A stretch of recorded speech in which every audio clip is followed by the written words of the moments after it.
लाव लाव. हॅलो नमस्कार, मी सुप्रिया नवीन एका ब्लॉगमध्ये आपलं मनापासून स्वागत करते. तुम्हाला आजचा दिवस सुखाचा, आनंदी आणि आरोग्यदायी जाओ. तुम्ही जी काही स्वप्न पाहिली असतील ती सगळी स्वप्न तुमची पूर्ण होत. त्याचबरोबर शुभ सकाळ सर्वांना. सकाळची वेळ आहे आणि आमच्याकडे ना सकाळी सकाळी बघा दुर्गा दौड निघते. तर म्हटलं चला तुमच्याबरोबर शेअर करूया. पहाटेपासून दुर्गा दौडला सुरुवात होते.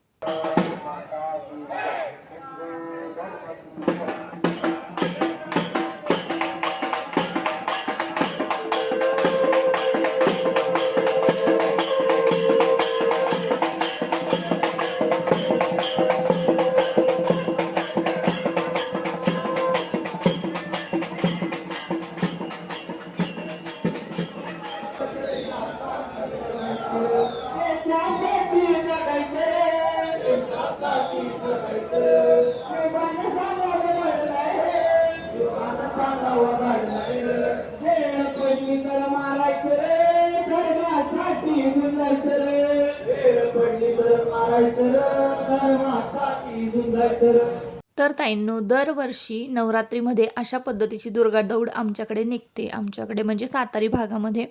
आणि अशा प्रकारचे जयघोष आणि वाक्य कानावर जर पडले ना, मन तर खूप प्रसन्न होतं. खूप भारी वाटतं मनाला सकाळी सकाळी. आणि ते जे काही ढोल ताशा वाजवत येतात ना, त्या आवाजानेच खरं तर जाग येते. तर पहाटे 5:30 वाजले होते जेव्हा ते वाजायला सुरुवात झालं होतं.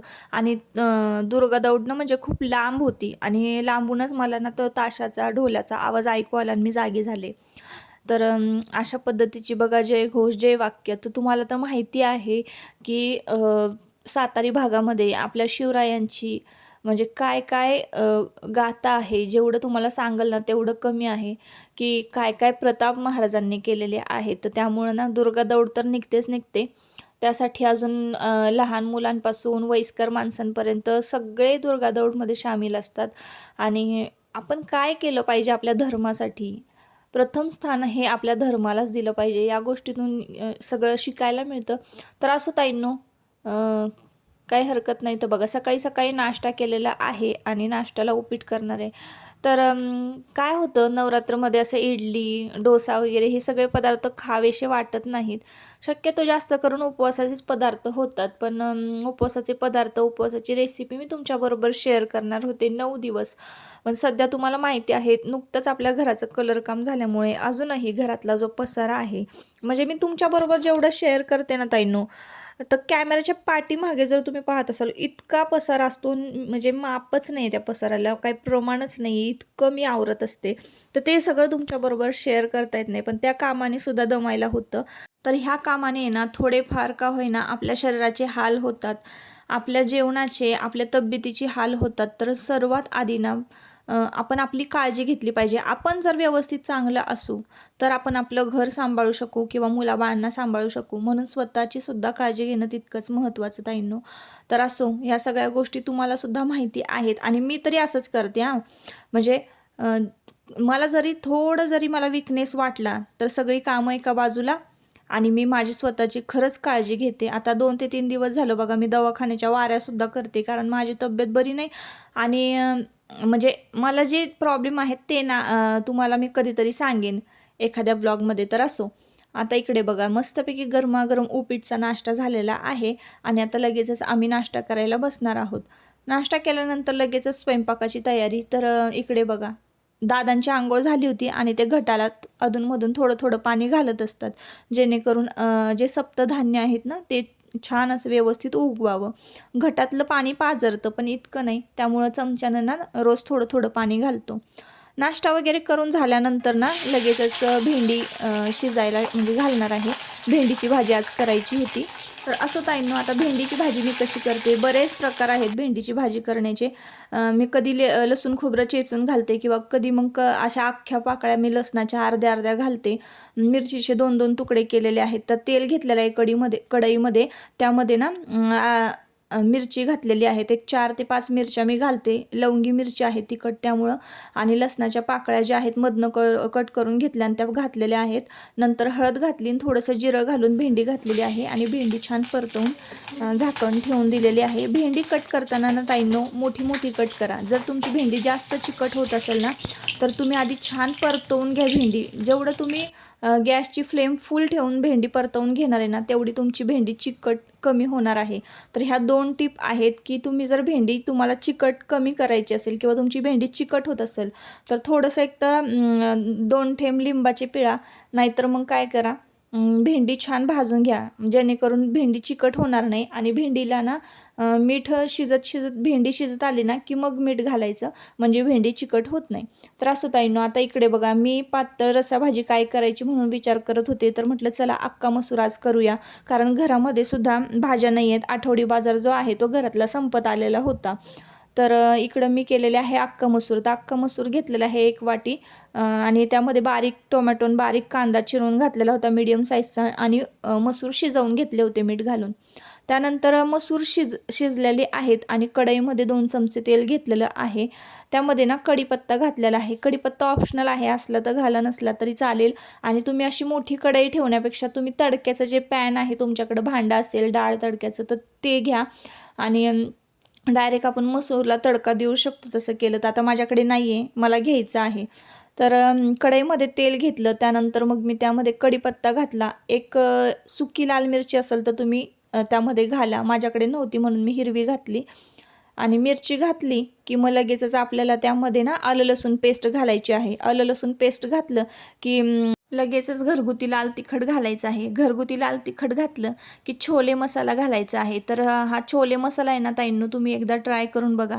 जर तुम्हाला अख्खा मसूर मसाला मिळत असेल तर घाला, नसेल मिळत तर मग छोले मसाला तुम्ही ट्राय करून बघा. एकदम उत्तम आहे. छोले मसाला घातला ना इतका छान वास येतो, इतकी छान फोडणी बसते ना, आणि किती खाऊ किती नाही असं वाटतं. म्हणजे अख्खा मसूरची भाजी ना छोले मसाल्याच्या फ्लेवरमुळं एकदम मस्त एक नंबर लागते ताईंनो.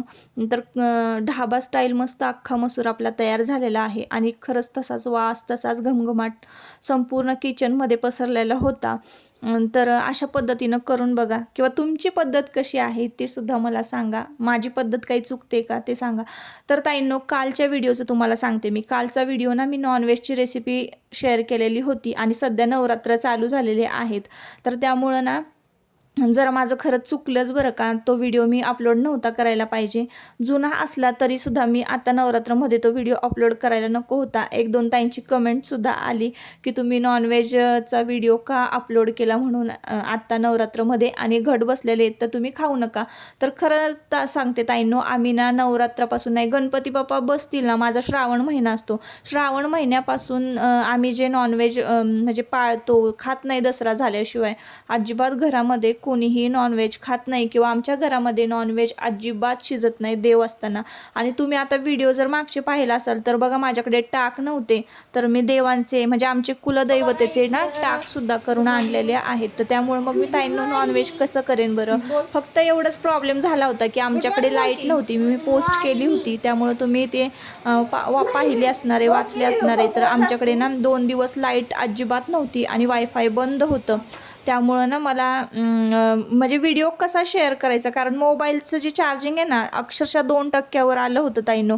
व्हिडिओ शूट पण करता येत नव्हते आणि एडिट पण करता येत नव्हते.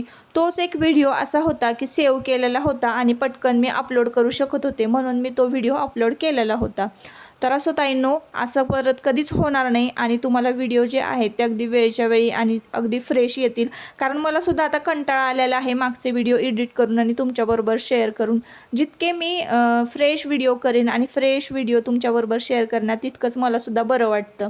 तर ताईंनो, एका बाजूला मस्तपैकी आपली अख्खा मसूरची भाजी जी आहे ती शिजते, म्हणजे मसूर तर शिजलेलाच आहे, फक्त आटवून घ्यायचं आहे. आणि आटवल्यानंतर बघा मी पटापट चपात्याला आटवून घेतल्या, आणि हे ताट बघा केलेलं आहे दादांसाठी. तर अख्खा मसूर, कांदा आणि लिंबू. आता तुम्हाला लिंबू मी का कापलं नाही ते पण सांगते. नवरात्रामध्ये ना लिंबू कापायचं नसतं, म्हणजे घरातल्या मोठ्या व्यक्तीने लिंबू कापायचं नसतं. तर आता घरामध्ये मोठं म्हणजे मी मोठी सून आहे घरातली, त्यामुळं मी लिंबू कापलेलं नव्हतं 9 दिवस. आता हे का कापत नाही तुम्हाला ते पण सांगते. लिंबू हे चंडमुंडांचं प्रतीक आहे, म्हणजे देवींनी म्हणजे देवीच्या पूजेमध्ये वापरलं जातं. त्यामुळं ना नवरात्रामध्ये 9 दिवस लिंबू कापायचं नसतं असं मी एका व्हिडिओमध्ये ऐकलेलं होतं, म्हणून मी कापलं नाही. आणि छान बघा आता तुम्ही बघितलं असाल आपलं धान्य, सप्तधान्य जे आहे ते छान उगवलेलं होतं. आता मुलांना ना डबे वगैरे दिले आणि मुलं गेलेले आहेत स्कूलमध्ये. आणि पुन्हा एकदा तुमच्याबरोबर मी शेअर करते देवपूजा आणि आमचे हे टाक. तर बघा सकाळचे 10 वाजलेले आहेत आणि ताईंनो मुलं गेली शाळेत आणि त्यानंतर सगळं जे घरातलं वातावरण आहे ना थोडंसं रिलॅक्स झालं. मुलं गेल्याशिवाय जरा घरामध्ये म्हणजे कसं शांतता वाटत नाही. ते गेले की एकदम वातावरण असं शांत शांत होऊन जातं घरातलं आणि मग कामं पण बाकीची सुचायला लागतात. तर बघा मी मुलांना सोडलं स्कूलमध्ये, म्हणजे ते गेले आणि लगेचच मला हे केस आहेत ना माझ्याकडे भरपूर ताईंनो साठलेले होते आणि सध्या का नाही केस गळती इतकी होते की प्रमाणाच्या बाहेर ताईंनो माझे केस गळतात. तुम्ही केस जर माझी ही बघितलीत ना, एक केस ना माझा 32 ते 36 इंचाचा एक केस होता. मी मोजून सुद्धा बघितलेलं होतं ताईंनो. म्हणजे कमरेच्या खाली गुडघ्यापर्यंत माझे केस होते. पण मी मूर्खपणा केला. जेव्हा माझं यूट्यूब चालू नव्हतं ना ताईंनो, तेव्हा मला असं वाटायचं, म्हणजे तेव्हा माझे केस तसे होते आणि जेव्हा मी चॅनल चालू केलं नव्हतं तर असं वाटायचं की काय हे केस, कशाला आपण एवढं केसांचं हे करायचं आहे किंवा वाढवायचे जे की आपल्याला झेपत नाही आहेत. आणि माझ्या आईला खूप आवडतात माझे केस, त्याच्यामुळं मी तिच्यासाठी म्हणून कट केले नव्हते. पण नंतर नंतर मला ना त्या केसांचं ओझं वाटायला लागलं, त्यामुळं ना मी एकदा दोनदा तीनदा कट केलीत केस.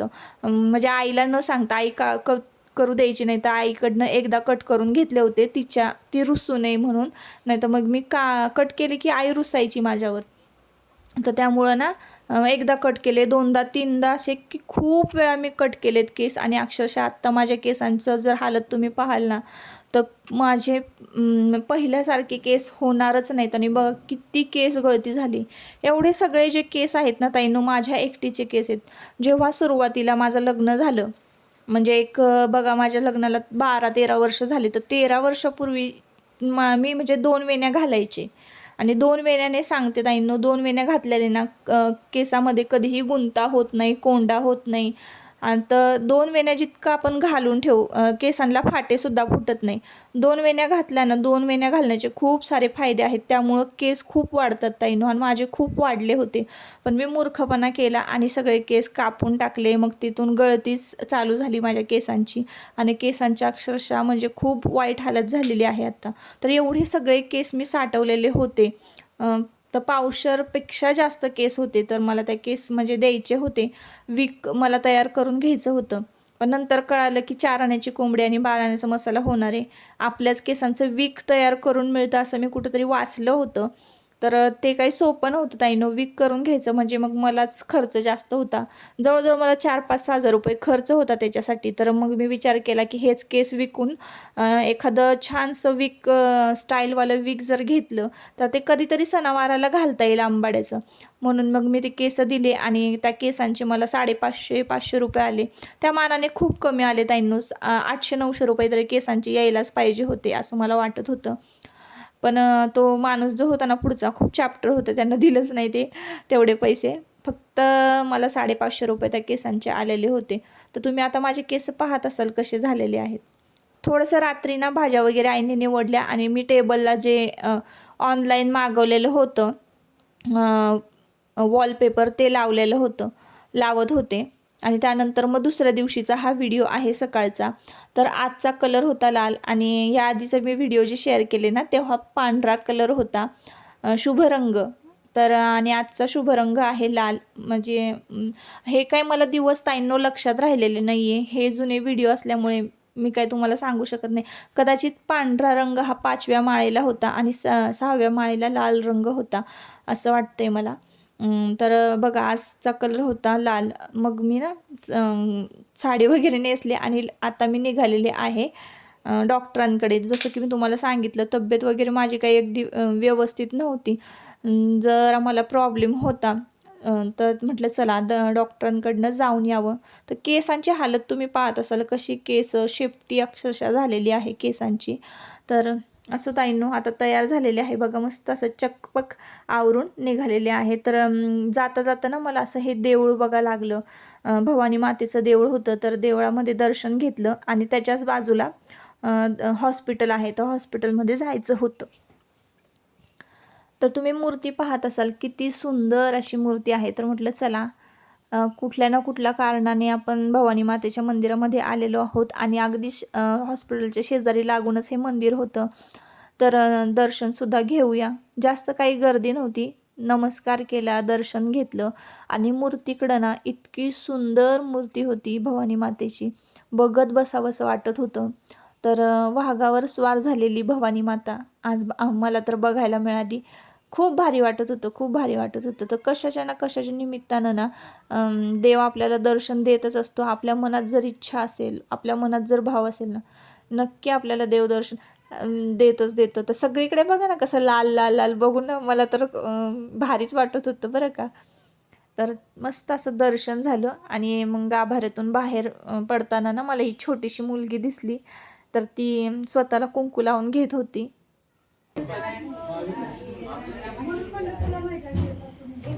मला लाव की ग, मला लाव, लाव लाव. नाव काय तुझं? आ इवा नाव आहे. बस बस बस बस बस बस. मम्माला पण लावायचे. तर ताईंनो भवानी मातेचं मस्त असं दर्शन झालं आणि ही बघा लहान मुलगी. तर ना तुम्ही कधी कुठं गेलात ना की असं लहान मुलांना नीट निरीक्षण करायचं त्यांचं, ते काय करतायत. तर ते त्यांच्या विश्वात ना इतके रमलेले असतात ना की त्यांना कसलंच भान नसतं आपण कुठं आहोत. त्यांच्या मनाला वाटेल ते तसंच करत असतात. त्यांना कसलं टेन्शन नसतं, कसलं काळजी नसते आणि खरंच ती मुलं खूप निरागस आणि निष्पाप असतात. खरा देव तर खरंच त्यांच्यातच असतो. तर मार्केटमधनं येताना बघा सगळीकडे ना लाल लाल साड्या लागलेल्या होत्या, म्हणजे लाल साड्यांचे पुतळे वगैरे लागलेले होते. सगळीकडे लाल कलरच दिसत होता मला. तर आजचा नवरात्रातला दिवस ना खूप मजेत आणि मस्त गेलेला होता. तर असो ताईंनो, आजचा ब्लॉग तुम्हाला जर आवडला असेल तर आपल्या चॅनलला नक्की सबस्क्राईब करा आणि व्हिडिओला एक लाईक करा. परत पुन्हा भेटूया आपण नवीन एका व्हिडिओमध्ये. तोपर्यंत स्वतःची काळजी घ्या आणि मजेत राहा. Bye bye.